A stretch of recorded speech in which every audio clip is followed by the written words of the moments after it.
What is going on with y'all today? My name is Ghiman Mckinney, or you can just call me Juice. That is my nickname. Appreciate all you guys for tuning into the channel today. Be sure to smash this like button right now if you're rocking with your boy. Subscribe to this channel if you're new as well. I do post a ton of great sports videos like this weekly and almost every single day if I can. And turn on post notifications too so you don't miss a single video. Alright, as of late, I've been really busy with the NFL. I have now finished pretty much all the team previews except the New England Patriots, and I'm about halfway done with the New York Jets. So I will be releasing a ton more of those NFL previews today. Those should be done within the next couple of days, okay? But for now, we're going to talk some college football. So look, recently, today when I woke up, I realized that ESPN had released their top 25 for college football. It's way too early, top 25. So I figured, why not react to it? Now, again, this is ESPN. It's not NCAAs, it's not CBS, it's what ESPN released today. So if I'm off by some things or you don't see the same list I'm seeing, well,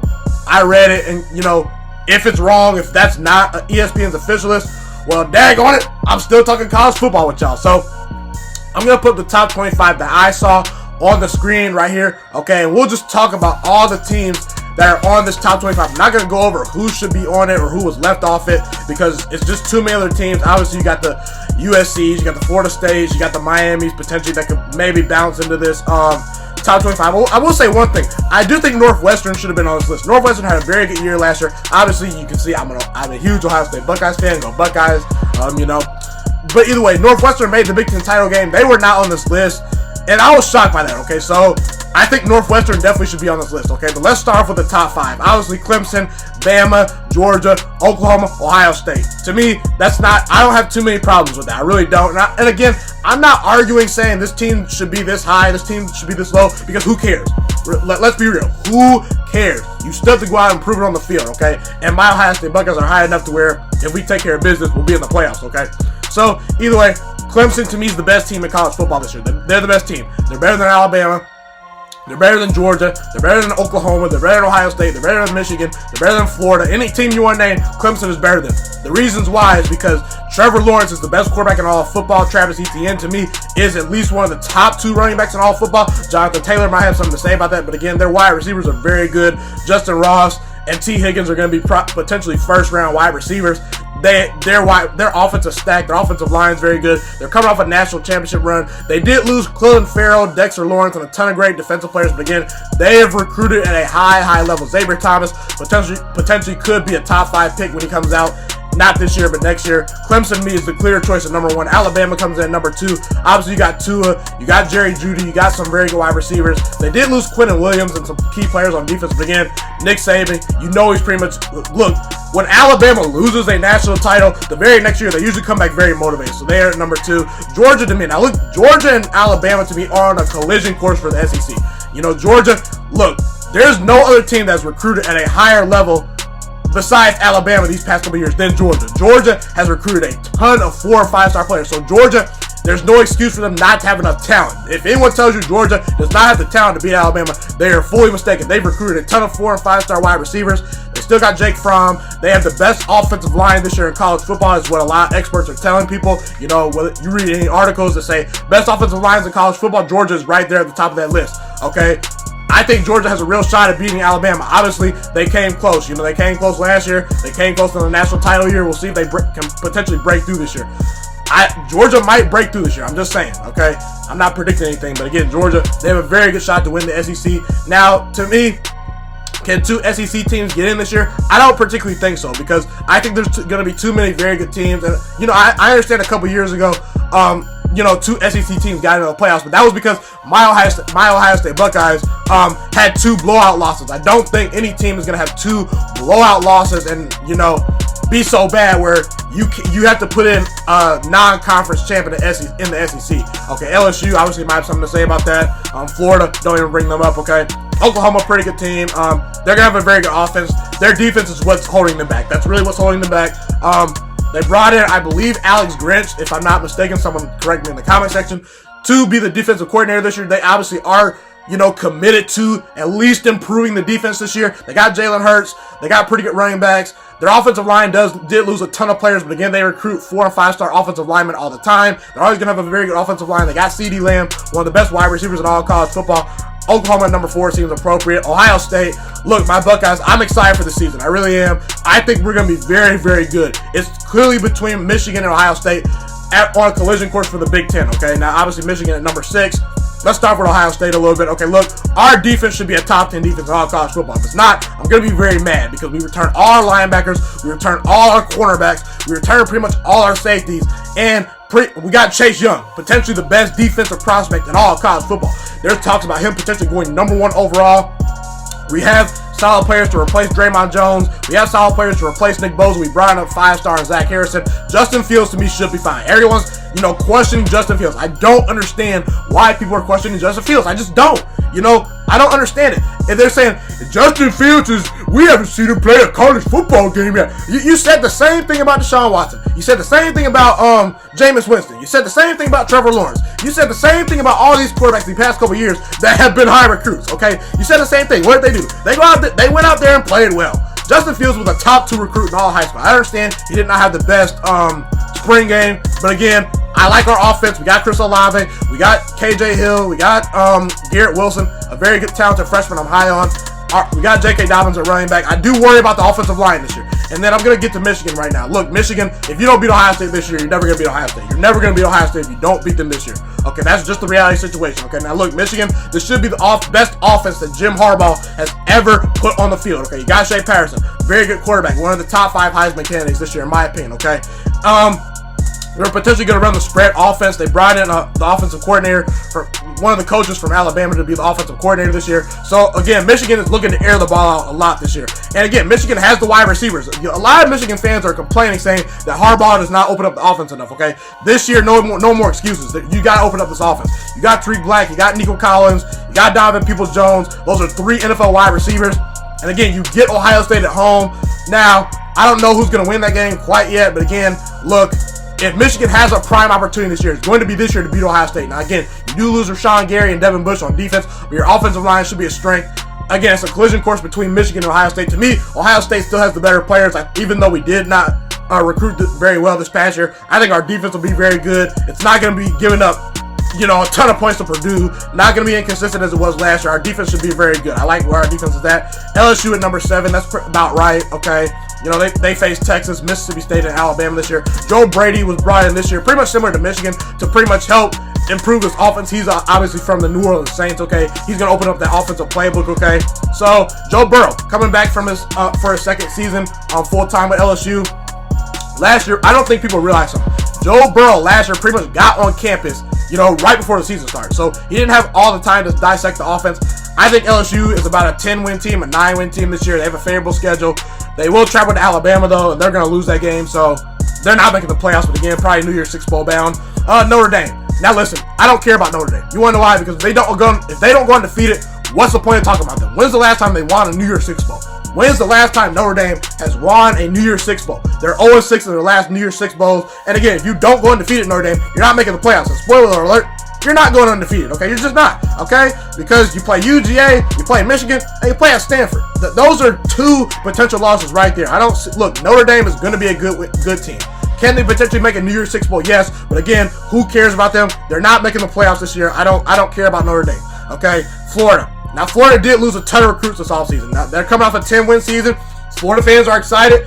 I got a lot of heat for, predicting Florida to get only 8 wins this year. I just don't see it with Florida. They don't have any more 5-stars on their roster. The last 5-star player that Florida has signed, you have to go all the way back to 2015. They have no 5-stars in their last class. They have no 5-stars on their roster. They do got Felipe Franks. They're coming off a 10-win season, so I could see 9 or 10 wins there. But again, you got to play Georgia. You got to play at LSU.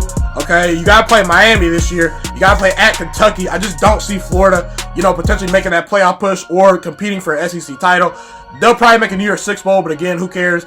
Now, Oregon. This to me is interesting. Oregon at number 11. Okay, they have to try. Look, if Oregon's the most talented team in the Pac-12, they are the most talented team in the Pac-12. They just are. Okay, they got Justin Herbert, the best quarterback in the Pac-12. Okay, he's going to be an NFL draft prospect. To me, he is better than Tua Tagovailoa. He's a better draft prospect than Tua Tagovailoa. But again, we're talking about college here. Again, Oregon, can they potentially challenge Washington? I think so. They have the schedule to do it. Now, the big game. You have to beat Auburn if you're going to make a playoff push, Oregon. If you lose to Auburn, I don't know what to tell you, because the Pac-12 does not have a lot of respect from the committee in itself, and your schedule is not very good. So if you lose to the potentially the 5th or 6th best SEC team in Auburn, that's not a good look. It's kind of like Washington last year. Washington, what are you doing losing to the 5th and 6th best SEC team at Auburn? So again, if Oregon wants to be taken seriously, if they want to compete for a playoff spot, if they potentially want to win the Pac-12, they're going to need to beat Oregon in week 1. I should be excited for that game. I picked Oregon to win that game.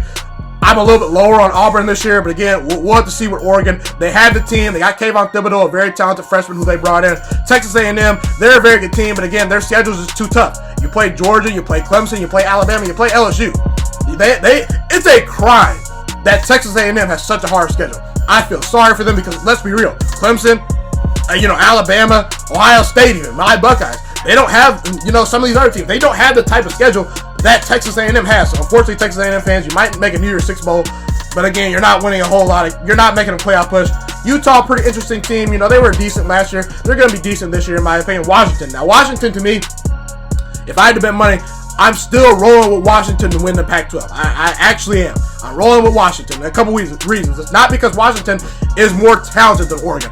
Obviously, Oregon has recruited at a higher level than Washington. They have better players, in my opinion. But again, Washington has the much easier schedule. I will not be shocked if Washington makes the playoffs this year. I will not be shocked if Washington goes undefeated. Now, will I bet on it? No, because they lost a ton of players on defense. They only return about 2 stars on defense, okay? So Washington, they have an easy cupcake schedule, okay?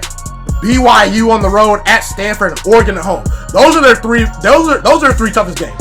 You can throw in USC, Southern Cal, but again, they've been a roller coaster. Clay Helton might be out the door this year. There's reportedly talks that Urban Meyer might be the Southern Cal head coach. Oh my God, if Urban Meyer becomes a head coach after this year, I might lose it. Okay, this man, Urban Meyer, I don't know what's going on with him. But again, Washington, they got Jacob Eason.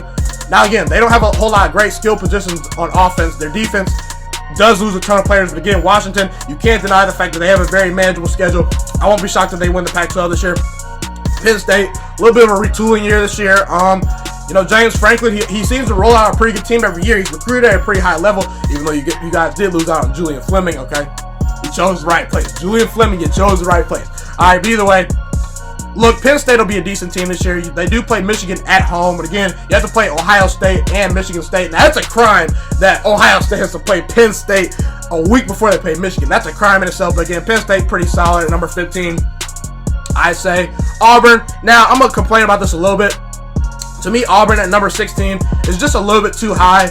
Now, I get it. They're high on Joey Gatewood. I actually like Joey Gatewood. I think he's a very good quarterback. They're high on him because he's a mobile guy. They got Derek Brown. They got some pretty solid players. But again, Auburn's schedule just worries me, and they lost some talent. And again, the SEC's just loaded. Okay, you got 4 or 5 teams that might be more talented than Auburn this year. So again, if Auburn beats Oregon in week 1, I will take them seriously. If not, I'm not worried about Auburn. I did pick them to beat Georgia this year. I have Georgia only losing 1 game. That 1 game is to Auburn. So I think Auburn will catch a, big win somewhere around the road. But again, Auburn, not really too worried about them this year. UCF, could they go undefeated this year? Yes, maybe. But again, if I had to bet money on it, I'm not saying UCF is going to go undefeated this year. I'm not sold on UCF completely going undefeated.